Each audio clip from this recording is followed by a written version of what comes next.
Phone का please. सारा अपने फोन का वाईफाई बंद कर।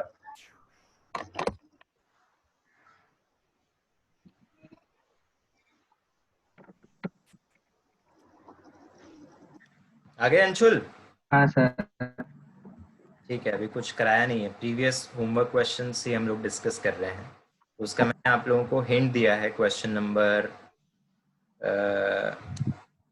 10th का। क्वेश्चन नंबर 10 हो गया क्या अंशुल? एक मिनट, नहीं 10 नहीं हुआ था सर। 10 नहीं हुआ था। आप सबको साइन और कॉस में कन्वर्ट करो, है ना। x को भी साइन और कॉस में कन्वर्ट करो और y को भी साइन और कॉस में कन्वर्ट करो।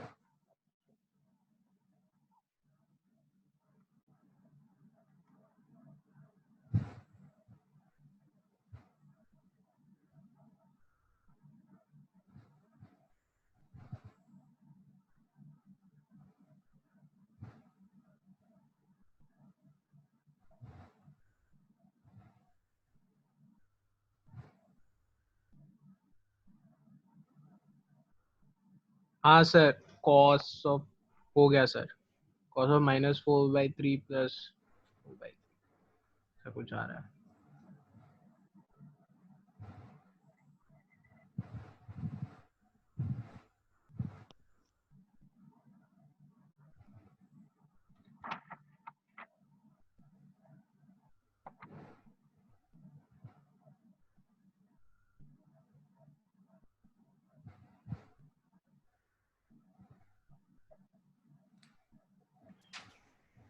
चलो तो इसका सोल्यूशन देखना स्टार्ट करते हैं हम लोग। सबसे पहले x को देखो, cot theta plus tan theta का वैल्यू x दिया हुआ है। cot थीटा को मैंने लिख दिया cos theta upon sin theta and tan theta को मैंने लिख दिया sin theta upon cos theta. ठीक है, अब इसमें एलसीएम लेंगे तो sin square theta plus cos square theta upon cos theta sin theta. Okay, so cos square theta plus sin square theta कितना हो गया 1, और नीचे कितना आ जाएगा cos थीटा sin थीटा, यानी 1 upon cos theta sin theta. ये वैल्यू किसकी आ गई है, x की वैल्यू आ गई। Okay, so x equals 1 upon cos theta times sin theta. इसको संभाल के रख देते हैं। ठीक है, सिमिलरली y का वैल्यू दिया हुआ था sec theta minus cos theta. ठीक है, तो sec थीटा को मैं लिख सकता हूँ 1 अपॉन cos थीटा, यानी 1 minus cos square theta upon cos theta. ठीक है, तो 1 minus cos square theta upon cos theta, 1 minus cos square theta को मैं क्या लिख सकता हूँ, sine square sin theta. Square theta. तो y का वैल्यू आ जाएगा sin square theta upon cos theta. तो जब मैंने x और y की गिवन वैल्यूज को साइन और cos की टर्म्स में कन्वर्ट किया तो x का वैल्यू आया 1 upon sine theta cos theta and y का वैल्यू आ गया है sin square theta cos theta. तो ये x और y की वैल्यूज मैं अपने LHS में सब्स्टिट्यूट करने वाला हूँ। मेरा LHS क्या बोलता है, x square y whole to the power 2/3 minus X Y square whole to the power 2/3। Okay, so x और y की वैल्यूज जब सब्स्टिट्यूट करूंगा तो x की वैल्यू कितनी हो जाएगी, x स्क्वायर की value 1 upon sine square theta cos square theta, है ना, बिकॉज x का value 1 upon sine theta cos theta था, तो x स्क्वायर का वैल्यू हो जाएगा 1 upon sine square theta cos square theta into y square का वैल्यू कितना हो जाएगा, सॉरी y का वैल्यू कितना हो जाएगा sine square theta by cos theta, तो sine square theta by cos theta, और इस पूरे की पावर है 2/3। देखो x स्क्वायर y की नेट पावर कितनी थी 2/3, तो इस पूरी चीज की पावर 2/3 आ गई। माइनस साइन वैसे की वैसे ही है। x का वैल्यू कितना है 1 by sine theta cos theta, है ना, इनटू y स्क्वायर का वैल्यू कितना हो जाएगा, sine square theta by cos theta है ना y, तो उसका जब मैं स्क्वायर करूंगा तो साइन स्क्वायर थीटा का स्क्वायर तो हो गया sign to the power 4 theta, और नीचे जो कॉस थीटा था उसका स्क्वायर हो जाएगा कॉस स्क्वायर थीटा, और इस पूरे की पावर क्या लिखनी है अपने को 2/3, है ना, एक्स वाई स्क्वायर की पावर 2/3 थी। इतना सबको समझ में आया, है ना। अब देखो इस ब्रैकेट में क्या हो रहा है, ये साइन स्क्वायर थीटा इस साइन स्क्वायर थीटा से कैंसिल आउट होगा, ये कॉस स्क्वायर थीटा इस कॉस थीटा के साथ मल्टीप्लाई होकर कॉस क्यूब थीटा बन जाएगा, तो 1 upon cos cube theta whole to the power 2/3।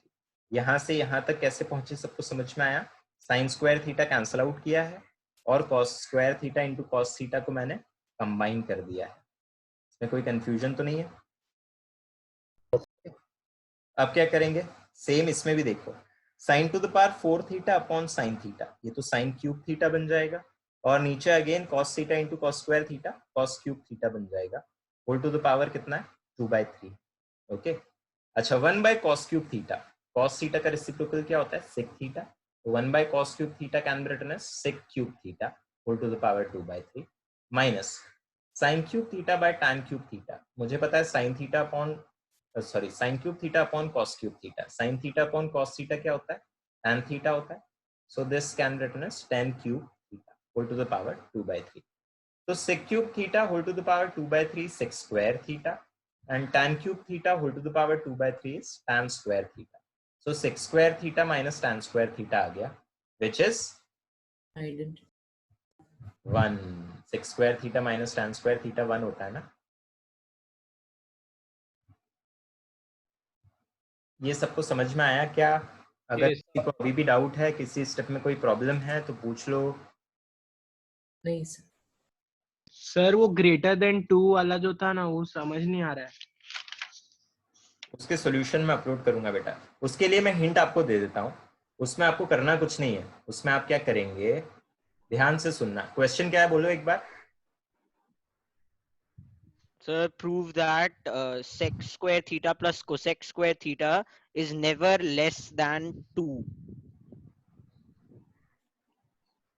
Is never less than 2। Cosec की जगह कॉस कर दो उस क्वेश्चन में ना, क्या कर दोगे कोसेक की जगह cos आसान हो जाएगा। वैसे जो गिवन क्वेश्चन है वो भी सर आप चेंजेस करने क्या उस क्वेश्चन में? नहीं वो जो क्वेश्चन है वो भी सही है, लेकिन पहले आप ये वाला कर देखो। Sec square plus cos square theta, हाँ वो sec sec square square theta theta plus plus cos. Cos square theta, ये कर देखो, उसके बाद आप ये कर देखना, आपको आसान लगेगा। दोनों ओके सर। देखना। ओके,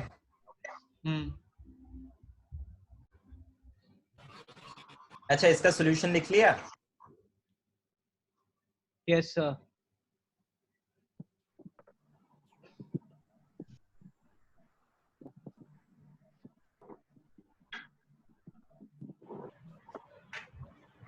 एट्थ 9 10th में और कोई प्रॉब्लम? क्वेश्चन नंबर 9 सबसे हो गया था।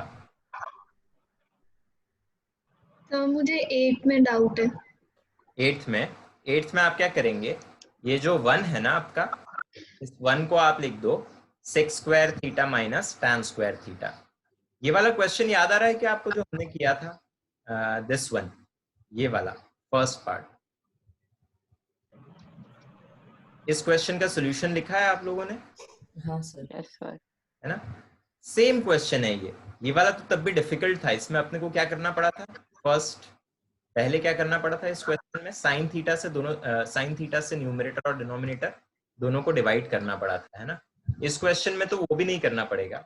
इस क्वेश्चन में आप डायरेक्टली इस 1 को, ध्यान से सुनना, directly you have to convert this 1 in the form of sec square theta minus tan square theta, and उस sec square theta minus tan square theta को आप फैक्टराइज करके लिख देना, sec theta plus tan theta into sec theta minus tan theta. तो sec theta plus tan theta common आ जाएगा और बाकी सब कुछ कैंसिल आउट हो जाएगा, तो सिर्फ sec theta plus tan theta बचेगा। जो मैं कह रहा हूं वो करने के बाद आपको जो LHS है वो पूरा sec theta plus tan theta ही मिलेगा, बाकी सब कैंसिल आउट हो जाएगा। और फिर आप उस सेक थीटा को लिख सकते हो 1/cos थीटा और tan थीटा को लिख सकते हो sine theta by cos theta, and फिर उसका एलसीएम ले लोगे, तो 1 + sin theta by cos theta. 3 step में आंसर आ जाएगा, है ना? फर्स्ट स्टेप में क्या करोगे, ये जो LHS है उसके न्यूमरेटर में इस 1 को sec square theta minus tan square theta लिखोगे। सेकंड स्टेप में क्या करोगे, इस sec square theta minus tan square theta को sec theta plus tan theta into sec theta minus tan theta लिखोगे। थर्ड स्टेप में कॉमन लेकर कैंसिल आउट करोगे, अपने आप आंसर दिख जाएगा।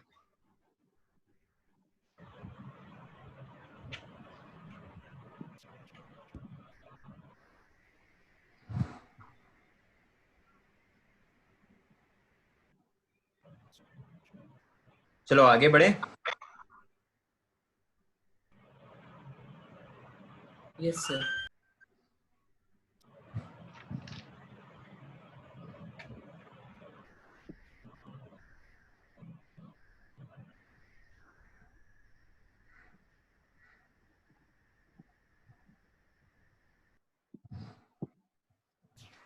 नेक्स्ट हम थोड़ा सा कंसेप्ट्स को आगे बढ़ाते हैं। ठीक है, ये तो हमने आइडेंटिटी बेस्ड क्वेश्चन किए हैं ना, और अब हम लोग इस ट्रिग्नोमेट्री चैप्टर का प्रैक्टिकल एप्लीकेशन देखना स्टार्ट करेंगे। ठीक है, तो कैसे इसको हम लोग रियल लाइफ में अप्लाई कर सकते हैं सर trigonometry। वो वाले क्वेश्चन का सोल्यूशन सर ग्रेटर देन 2। बेटा उसका मैं सॉल्यूशन आप लोगों को अपलोड करने वाला हूँ ग्रुप अच्छा पर। ओके ठीक है, उसके लिए सब्र करो। समझ में आई बात? निश्चय? Yes sir. ठीक, अब सुनो, हम लोग अप्लाई कैसे करते हैं ट्रिग्नोमेट्री को रियल लाइफ प्रॉब्लम्स में, वो हम लोग देखना स्टार्ट करने वाले हैं। ठीक है, तो उसके लिए आपको कुछ डेफिनेशंस समझनी पड़ेंगी। ठीक है, तो उन डेफिनेशंस को आप ध्यान से देखें।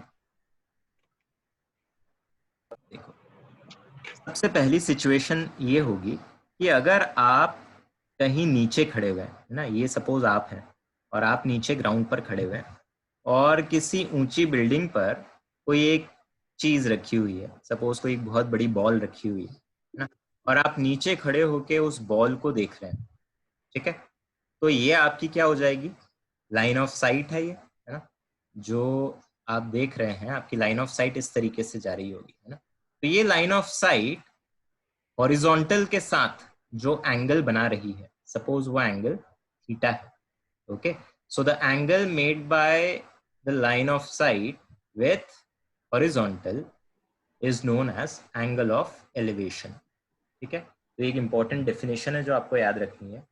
जब भी आप नीचे खड़े हो ऊपर किसी चीज को देख रहे हैं तो हॉरिजॉन्टल के साथ जो एंगल बन रहा है that angle is known as angle of elevation. लेकिन अगर आप कहीं ऊपर खड़े हैं और आप नीचे किसी चीज को देख रहे हैं तो आपकी लाइन ऑफ साइट जो एंगल बनाएगी हॉरिजॉन्टल के साथ, उस एंगल को हम एंगल ऑफ डिप्रेशन कहते हैं। ठीक है, अगर आप नीचे खड़े होकर ऊपर देख रहे हैं तो हॉरिजॉन्टल के साथ जो एंगल बनेगा that is angle of elevation. लेकिन अगर आप ऊपर खड़े होकर नीचे देख रहे हैं तो हॉरिजॉन्टल के साथ जो एंगल बनेगा that is angle of depression. तो ये दो डेफिनेशन आप लोग अच्छे से याद कर लो।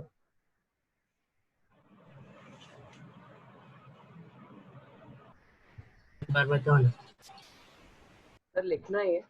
हाँ लिखना है, बिल्कुल लिखना है।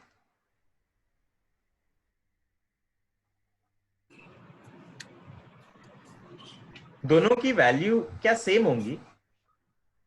Yes sir. हाँ, सर और एक बार एंगल ऑफ एलिवेशन बताओ ना। जब भी आप नीचे खड़े होकर ऊपर देख रहे होते हैं ना किसी चीज को, तो हॉरिजॉन्टल के साथ जो एंगल बनता है उसको हम कहते हैं एंगल ऑफ एलिवेशन।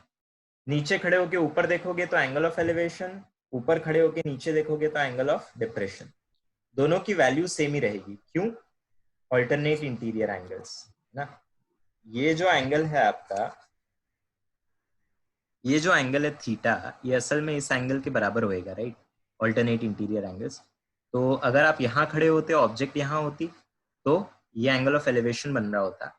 लेकिन अगर आप यहाँ खड़े हैं और नीचे देख रहे हैं तो ये एंगल ऑफ डिप्रेशन बन रहा है। दोनों की वैल्यू सेम ही रहती है, सिर्फ डेफिनेशन अलग अलग है, नाम अलग अलग है ना। तो अगेन मैं रिपीट कर रहा हूँ, इस चीज को बहुत अच्छे से समझ लें कि जब भी आप नीचे खड़े होकर ऊपर किसी ऑब्जेक्ट को देख रहे हैं तो आपकी लाइन ऑफ साइट हॉरिजॉन्टल के साथ जो एंगल बना रही है उसको एंगल ऑफ एलिवेशन कहते हैं। लेकिन अगर आप ऊपर खड़े होकर नीचे किसी ऑब्जेक्ट Sir, your voice पे is हैं breaking, sir. तो आपकी line of site again horizontal के साथ जो एंगल बना रही है उसको एंगल ऑफ डिप्रेशन कहते हैं। हमेशा मेजर हम हॉरिजॉन्टल के साथ ही करेंगे, कभी भी वर्टिकल के साथ मेजरमेंट नहीं ली जाएगी। ठीक है, इतना क्लियर हुआ? ये 2 डेफिनेशंस याद रख पाओगे?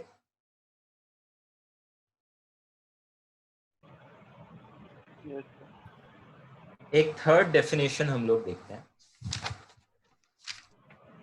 अगर कोई रैंडम ऑब्जेक्ट है, ये आपकी कोई रैंडम ऑब्जेक्ट है, ओके, किसी भी शेप की हो सकती है, और ये आपकी आंख है, दिस इज योर आई, है ना? तो आपकी आंख इस ऑब्जेक्ट को जब देख रही है तो उसके एंड पॉइंट्स पर आपकी 2 अलग अलग लाइन ऑफ साइट रहेंगी, है ना, कई सारी लाइन ऑफ साइट रहेंगी।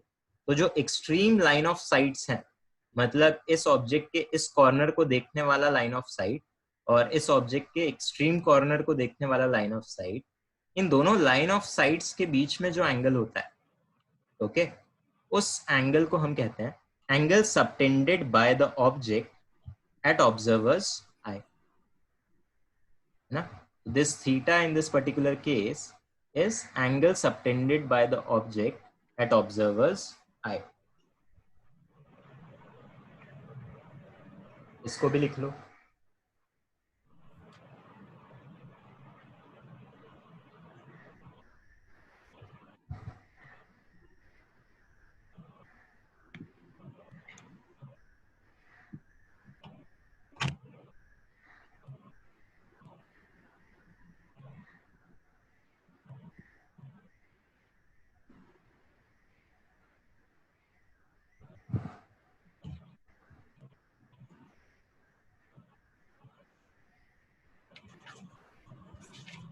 ये सबने लिख लिया है?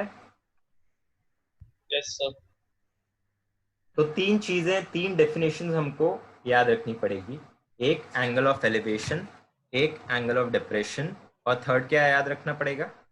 Angle subtended bye an object at the observers eyes, ना? अब इन डेफिनेशंस पर बेस्ड कुछ क्वेश्चंस हम लोग करना स्टार्ट करते हैं।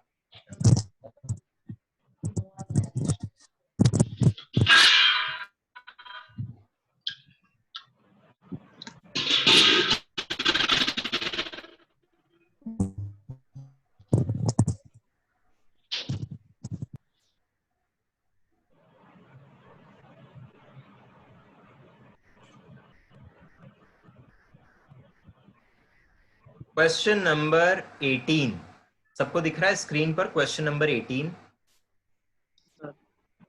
हाँ सर।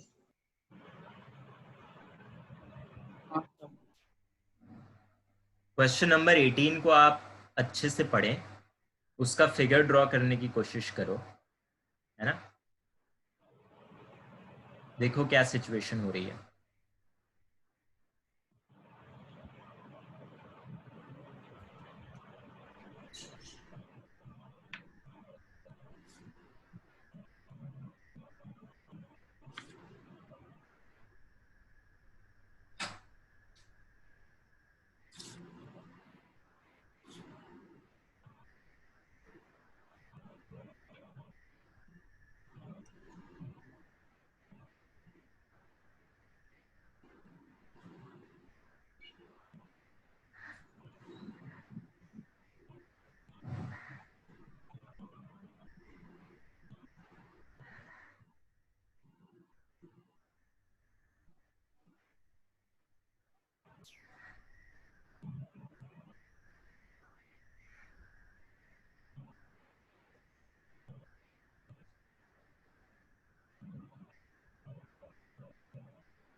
हो गया सर।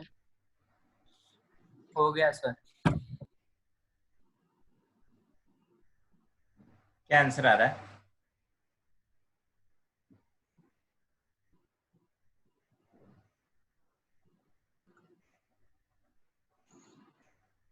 सर √3 की वैल्यू सब्स्टिट्यूट करें क्या? नहीं भी करोगे तो चलेगा, कर दोगे तो बहुत अच्छी बात है। ठीक है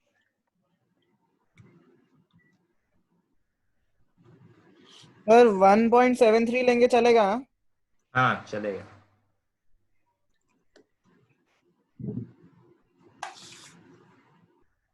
सर 14.6.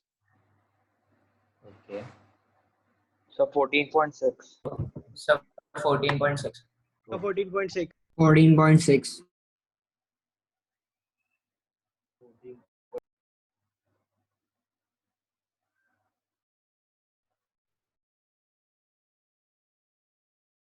सर 14.6 ओके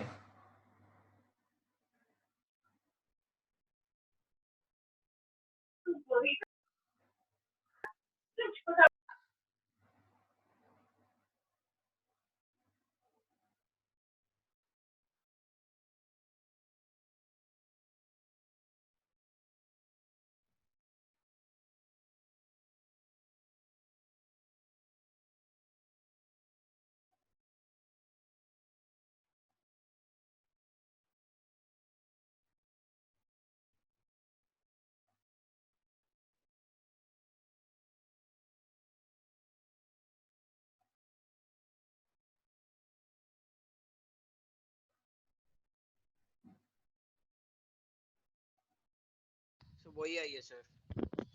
सर पर मैंने कन्वर्ट नहीं किया। कोई बात नहीं।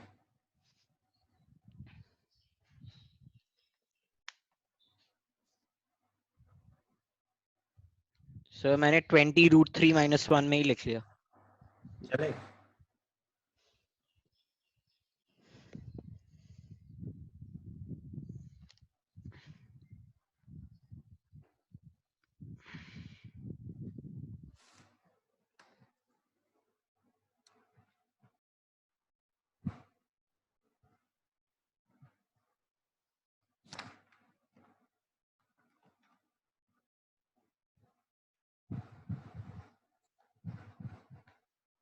तो सिचुएशन कुछ ऐसी है, ध्यान से देखो आप लोग, है ना। क्वेश्चन में क्या बोल रहा है कि from a point on the ground, तो ग्राउंड पर ये कोई पॉइंट था, है ना।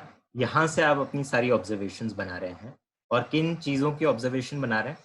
एक टावर है, ट्रांसमिशन टावर है, जो एक 20 मीटर हाई बिल्डिंग के ऊपर स्ट्रक्चर्ड है ना। तो ये आपकी बिल्डिंग है, इसका हाइट 20 मीटर्स था, और ये टावर है जो इस बिल्डिंग के ऊपर है। इसकी हाइट हमें नहीं पता, मैंने y मान ली है इसकी हाइट। ओके, तो आपने इस टावर के किन पॉइंट्स को ऑब्जर्व किया है इस पर्टिकुलर पॉइंट से बताओ। एक तो आप इस टावर का बॉटम पॉइंट देख रहे हैं, और आप इस टावर का हाईएस्ट पॉइंट, टॉप पॉइंट देख रहे हैं, है ना। और इन दोनों केसेस में एंगल ऑफ एलिवेशंस क्या दिए हुए हैं। अगर आप बॉटम पॉइंट देखते हैं तो एंगल ऑफ एलिवेशन 45 डिग्रीज दिया हुआ है, मतलब ये आपका 45 डिग्रीज गिवन है। और अगर आप टॉप पॉइंट देख रहे हैं तो एंगल ऑफ एलिवेशन दिया हुआ है 60 डिग्रीज। तो एंगल ऑफ एलिवेशन हमेशा हॉरिजॉन्टल से मेजर किया जाता है, तो हॉरिजॉन्टल से आप इस लाइन ऑफ साइट का एंगल 60 डिग्रीज ले लेंगे। ओके, तो ये पूरी सिचुएशन है। अब ये पॉइंट कितनी दूर है टावर से मुझे नहीं पता, मैंने x डिस्टेंस मान लिया है कि ये x डिस्टेंस दूर था इस टावर से। फाइन, अब मेरे पास दो राइट एंगल ट्राइंगल्स आ गए, एक ये वाला राइट एंगल ट्राइंगल, छोटा राइट एंगल ट्राइंगल, और एक ये पूरा बड़े वाला राइट एंगल ट्राइंगल। फाइन, तो ये दो राइट एंगल ट्राइंगल्स मेरे पास आ गए हैं। अब इन दोनों ट्राइंगल्स में मैं देखता हूँ क्या कर सकता हूँ। ठीक है, सबसे पहले इस ट्राइंगल की बात करते हैं, छोटे वाले की, है ना। इस ट्राइंगल में मेरे को ये लेंथ दिया हुआ है, तो इस एंगल के ऑपोजिट ये लेंथ है, मतलब ये परपेंडिकुलर का लेंथ दिया हुआ है, और बेस मेरा अननोन है, x का वैल्यू मुझे नहीं पता। तो परपेंडिकुलर और बेस ये दोनों किसके थ्रू कनेक्टेड होते हैं। परपेंडिकुलर अपॉन बेस इज, है ना। तो वही चीज मैं करूंगा, perpendicular which is 20 upon base which is x, this perpendicular upon base should be tan of theta, और थीटा कितना है अपने इस केस में, theta is 45 degrees, right. So this should be equal to tan of 45, और जो हमने table देखी थी उसमें अपने को याद हो गया tan ऑफ 45 कितना है, 1 होता है, राइट। तो tan ऑफ 45 को मैंने 1 लिख दिया। 20 अपॉन x इज 1, यानी x इक्वल्स 20 मीटर्स। ओके, तो ये लेंथ मेरे पास कितनी आ गई है, 20 मीटर्स के बराबर। ये चीज समझ में आई। हमने क्या किया, इस ट्राइंगल में हमने परपेंडिकुलर अपॉन बेस यूज किया है, which is tan theta. So So tan of 45 equals 20 upon x, यानी 20 upon x equals 1, यानी x equal to 20 meters. Fine. x की मिस्ट्री तो सॉल्व हो गई है. अब क्या करेंगे, इस बड़े वाले ट्राइंगल को ले लेंगे, पूरे कंप्लीट ट्राइंगल को ले लेंगे, है ना. इसमें अपना थीटा किसके बराबर है, ये पूरा थीटा है, यानी 60 डिग्री के बराबर है, राइट, है ना. अपने को बेस अभी अभी ताजी पता चली है, राइट, 20 मीटर्स के बराबर. और इस पूरे की हाइट क्या हो जाएगी, इस पूरी की हाइट की वैल्यू कितनी हो जाएगी, y प्लस 20. ठीक है. तो परपेंडिकुलर का लेंथ है y प्लस 20, बेस का लेंथ है x. तो परपेंडिकुलर अपॉन बेस यानी y plus 20 upon x, this should be equal to tan of this angle यानी tan ऑफ 60. और अगेन tan ऑफ 60 का वैल्यू हमें पता है √3 के बराबर है. ठीक है. अब इस x को मैं इधर मल्टीप्लाई करूंगा, x क्या है 20 है, राइट. तो y प्लस 20 तो वैसे की वैसे ही रहा, ये x जब इधर मल्टीप्लाई हुआ तो 20 टाइम्स √3 हो गया, है ना. अब इस 20 को मैं इधर भेज दूंगा तो 20 √3 माइनस 20 हो जाएगा. 20 आप कॉमन ले लें, है ना. 20 कॉमन लिया तो अंदर मिला √3 माइनस 1. √3 का वैल्यू आप 1.73 ले सकते हैं, तो √3 को मैंने 1.73 रख दिया. 1.73 माइनस 1 यानी 0.73. तो 20 टाइम्स 0.73 यानी 14.6 मीटर्स. तो y का वैल्यू कितना हो जाएगा, 14.6 मीटर. एग्जाम में कितने डेसिमल डिजिट्स तक लिखना पड़ेगा? आप एक डेसिमल डिजिट तक भी लिख दें तो चलेगा, कोई दिक्कत नहीं. वैसे बेटर नहीं रहेगा कि हम 1.732 ही लें? हाँ बिल्कुल बेटर रहेगा. बोर्ड एग्जाम में जो क्वेश्चन आएगा ना, उसमें वो बोलेगा कि टेक √3 एज 1.73 या टेक √3 एज 1.732 या टेक √3 एज 1.7. ठीक है. तो उसने जो भी बोला है, अगर उसने 1.732 लेने को बोला है तो आप 1.732 ले लें. अगर सिर्फ 1.7 लेने को बोला है तो सिर्फ 1.7 लेकर आंसर दे दें, है ना. तो जो भी एग्जाम में क्वेश्चन में दिया हुआ रहेगा आपको वो वैल्यू लेनी पड़ेगी. फाइन. अगर कुछ नहीं दिया है तो फिर रूट का वैल्यू में ही रहने. हाँ, अगर कुछ नहीं दिया है तो आप √3 को √3 ही रहने दें, लेकिन इंश्योर करें कि डिनोमिनेटर में √3 ना आ रहा हो. अगर डिनोमिनेटर में आ रहा है तो उसको रैशनलाइज कर दें. ठीक है.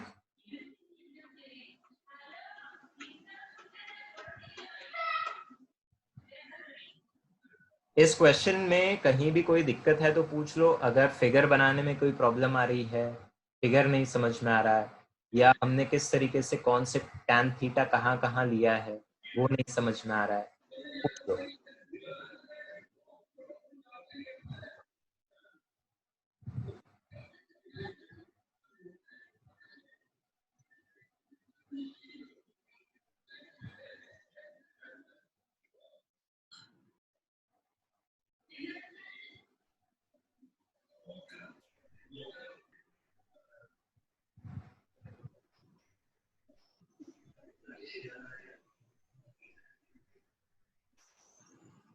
ये लिख लिया सबने?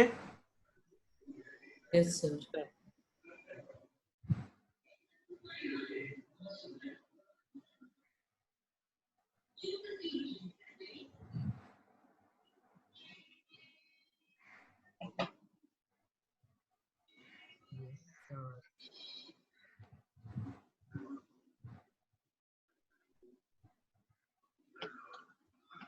तो अब हम लोग नेक्स्ट क्वेश्चन की तरफ चलते हैं.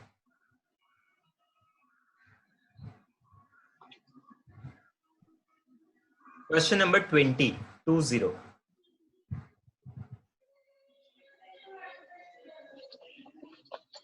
क्वेश्चन नंबर 20 आप लोगों को अटेम्प्ट करना है. करो ट्राई. फिगर बनाओ. फिगर बना लिया मतलब आधा क्वेश्चन वहीं सॉल्व हो जाता है.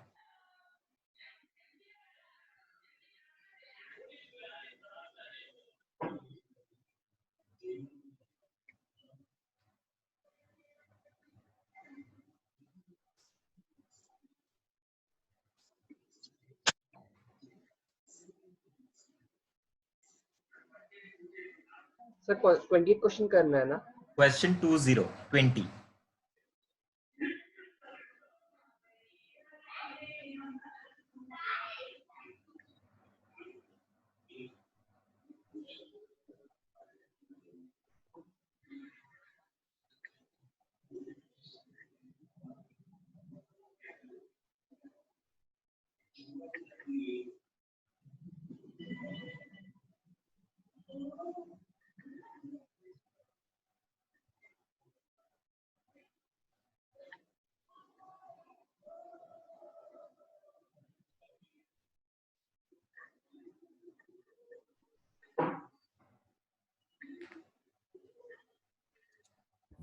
हो गया सर।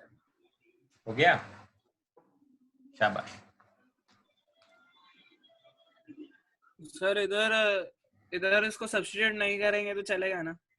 हाँ, बट रैशनलाइज फॉर्म में आंसर देना। हाँ सर।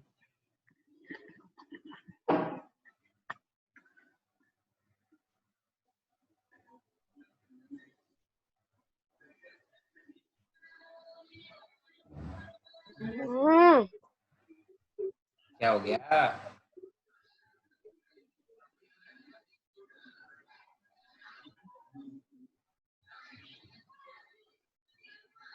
सर 19.11 आता है अगर सब्स्टिट्यूट करते हैं तो। ओके,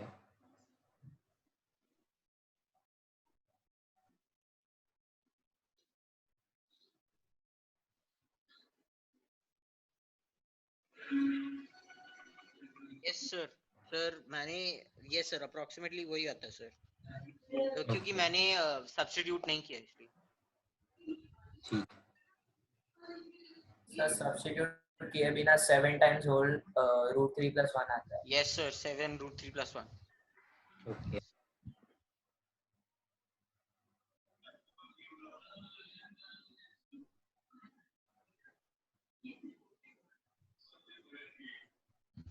सर स्क्वायर बिल्डिंग है अगर 2D में देखें तो।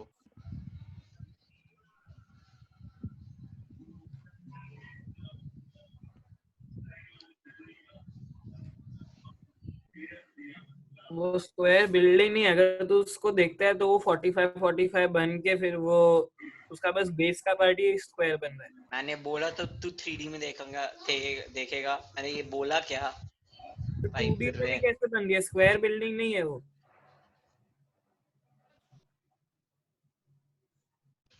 ऑनलाइन लड़ाई कर रहे हो यार तुम लोग।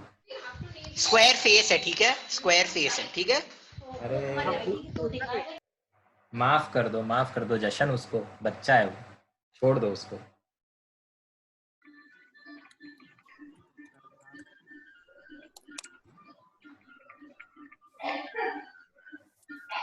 Right.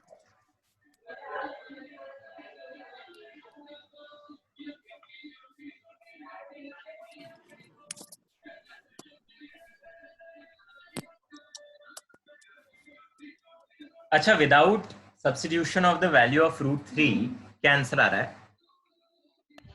7 √3 - 7 क्या?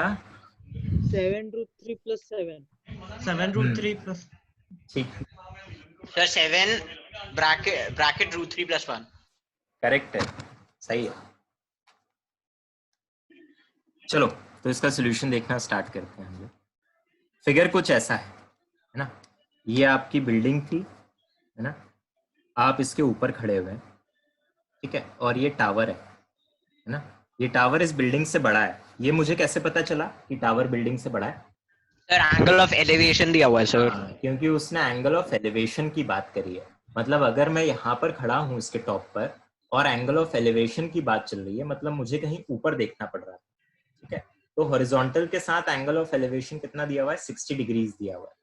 और उसने बोला है कि अगर आप यहीं खड़े होके इस टावर के बेस को देखें ना, यानी इसके बॉटम को देखें, तो एंगल ऑफ डिप्रेशन की बात आ रही है, और उसने वो एंगल ऑफ डिप्रेशन 45 डिग्रीज दिया हुआ है। मतलब हॉरिजॉन्टल के साथ आपका एंगल कितना बन रहा है? 45 डिग्रीज बन रहा है लाइन ऑफ साइट का। ओके, सो यहाँ पर खड़े होके ऊपर देखा, एंगल ऑफ एलिवेशन बना 60 डिग्रीज। यहीं पर खड़े होके नीचे देखा, हॉरिजॉन्टल के साथ एंगल ऑफ डिप्रेशन बना 45 डिग्रीज। ओके, तो आपको पता लगाना है इस टावर का हाइट कितना होगा, यानी ये टोटल हाइट कितना होगा। तो ये टोटल हाइट मैंने h अज्यूम कर लिया है, फाइन। अगर ये पूरा h है, ठीक है, ये 7 है, तो इतना पोर्शन भी 7 होगा। मतलब ये रिमेनिंग पोर्शन कितना हो जाएगा? h - 7। तो ये पोर्शन इधर से लेकर इधर तक का h - 7 हो गया। और ये जो डिस्टेंस है इस बिल्डिंग और टावर के बीच में, इस डिस्टेंस को मैंने x मान लिया, फाइन। तो दिस डिस्टेंस इज x, ठीक है। अब इस ट्रायंगल की मैं बात करता हूँ। इस ट्रायंगल में ये 45 है तो ये भी 45 होगा, नेचुरल सी बात है। ये परपेंडिकुलर की तरह एक्ट कर रहा है, ये बेस की तरह एक्ट कर रहा है। तो perpendicular upon base is equal to tan of theta, यानी tan ऑफ 45। तो 7 upon x equals tan of 45। 7 upon x को मैंने tan ऑफ 45 से इक्वेट कराया. tan of 45 is nothing but 1. तो 7 अपॉन x इक्वल्स 1, यानी x इक्वल्स कितना आ गया है 7 मीटर्स. ओके, सो x का वैल्यू मेरे पास 7 मीटर्स आ गया. तो ये x मुझे अभी पता चल गया. फाइन. अब मैं क्या करूंगा, इस ट्राइंगल को ले लूंगा, ये जो ऊपर ट्राइंगल है ना, इस ट्राइंगल में आप देखें ये एंगल आपका 60 है, तो इसके ऑपोजिट जो साइड रहेगी वो परपेंडिकुलर की तरह काम करेगी, यानी परपेंडिकुलर का लेंथ कितना हो गया h-7 है ना, और ये जो है ये बेस की तरह एक्ट कर रहा है, यानी इसका वैल्यू आ गया है x. Okay, so perpendicular upon base is equal to tan of this angle. ठीक है, तो परपेंडिकुलर कितना है h-7. ओके, एंड बेस कितना है x. ठीक है, एंड tan ऑफ थीटा कितना है, theta is 60 degrees. So h-7 upon x equals to tan of 60, और मुझे पता है tan ऑफ 60 का वैल्यू होता है √3, राइट. तो अब मैं इस x को यहाँ मल्टीप्लाई करूंगा, क्रॉस मल्टीप्लाई कर रहा हूँ, तो यहाँ रह जाएगा h-7, और ये x जब यहाँ पर मल्टीप्लाई होगा तो √3 टाइम्स x बन जाएगा. ठीक है, इसका वैल्यू कितना है 7 दिया हुआ है, तो ये 7 √3 हो गया. इस -7 को जब मैं इधर भेजूंगा तो ये +7 बनकर आएगा. h इक्वल टू 7 √3 + 7 आ गया. now तो 7 कॉमन ले लो, तो 7 टाइम्स √3 + 1, एंड यूनिट्स लिखना कभी ना भूलें, इसकी यूनिट्स क्या है मीटर्स. तो 7 टाइम्स √3 + 1 मीटर्स. ठीक है, ये आपका आंसर हो जाएगा. आप चाहें तो इसमें √3 का वैल्यू 1.732 रख सकते हो.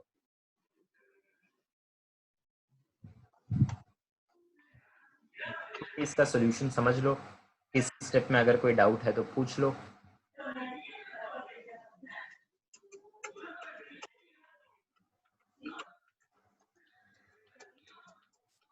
अगर कुछ नहीं समझ में आ रहा है तो बहुत जरूरी है कि आप पूछें, है ना, चुप नहीं बैठना है.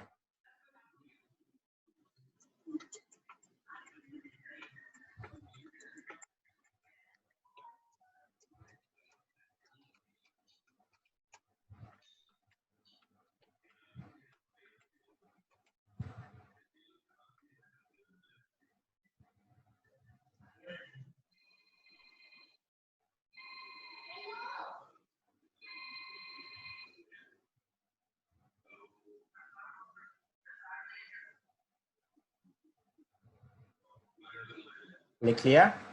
हाँ sir. Yes, sir.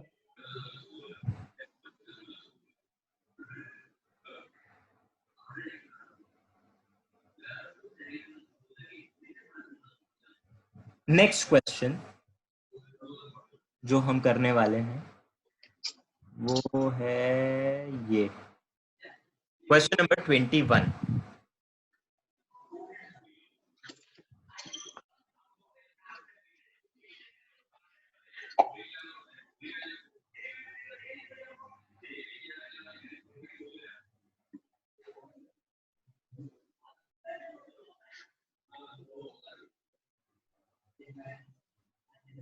Question 21.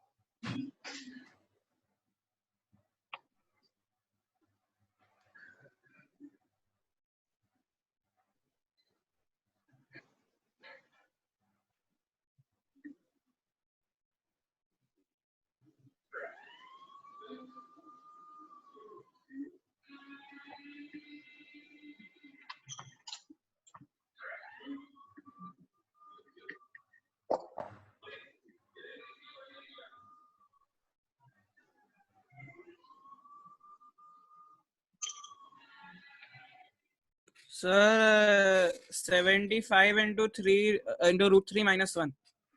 Okay. 75 into √3 minus 1. Okay. -1 या +1? minus.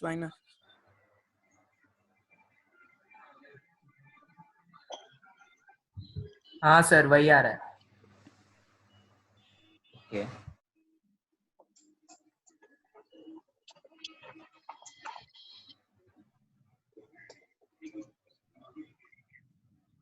यस सर सर यही है। ठीक है,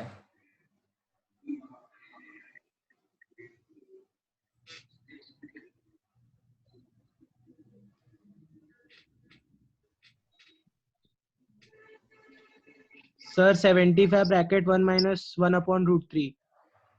सर 54.75 होता है।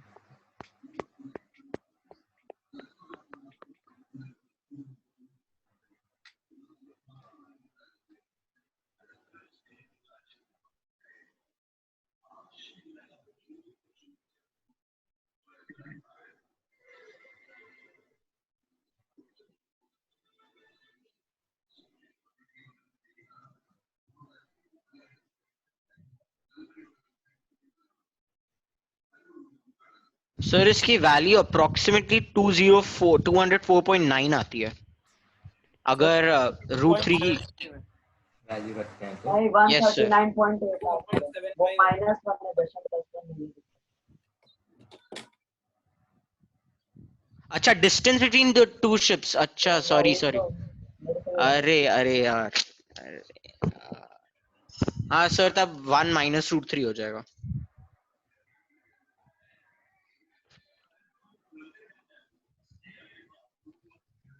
बताओ, डेसिमल्स में कन्वर्ट करके बताओ क्या आंसर आ रहा है।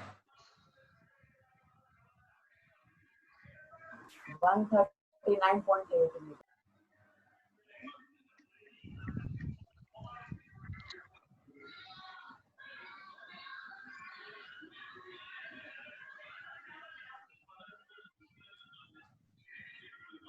कितना आता है 54.9 आता है क्या?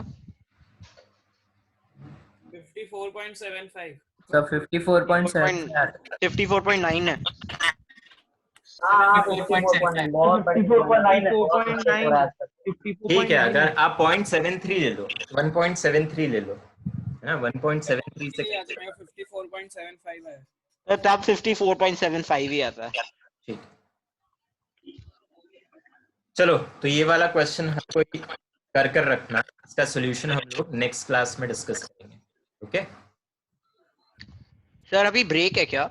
हाँ, अभी आप लोगों का 10 मिनट्स का ब्रेक है। Yes sir thank you. से आपकी नेक्स्ट क्लास स्टार्ट होगी। यस सर ठीक थैंक यू सर। आज के लिए इतना काफी। Okay, thank you sir. Thank you sir. Bye sir. Bye, thank you sir. ठीक है, सर एक मिनट क्वेश्चन लेकर आता हूँ। लिखो लिखो, अभी तक क्वेश्चन लिख रहे हो? नहीं वो बस पिक्चर ले रहा था मैं। ठीक है, ले लो। Okay sir, thank you. चलो, टेक केयर।